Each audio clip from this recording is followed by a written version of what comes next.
In this video, we're going to generate the derivative of the cosine function geometrically. So we're looking at d by d theta of cos of theta, and we know we can write it like this. In this instance, if we have an angle theta, so that's this angle here, then the cosine of this angle is going to be this length here, from this point to this point. Now, if we generate the cos of theta plus delta theta, we're going to have our theta here and a small delta theta here. So that means that the cosine of our theta plus delta theta is going to be this length here, from this point to this point. So this is the shorter length. So that means that the top line here is going to be the cosine theta plus delta theta, which is this length, minus cosine theta, which is the full length here. So we're going to take a smaller value and subtract off a larger value. So we're going to end up with a negative value on the top line here.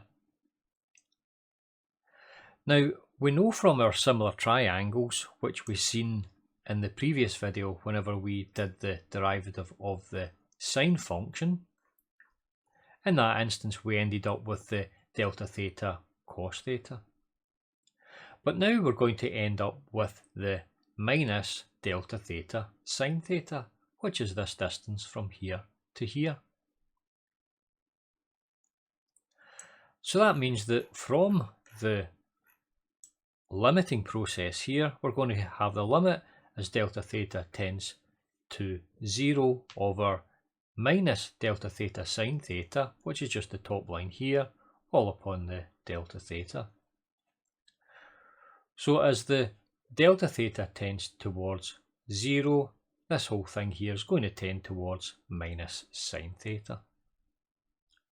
So you can see that the derivation is very similar to the derivation for the sine function. The only difference is we're now looking at these lengths here as opposed to these lengths here. So that's a quick and easy graphical derivation of the derivative of the cosine function. So thank you for listening. I'll get you on the next video. Goodbye.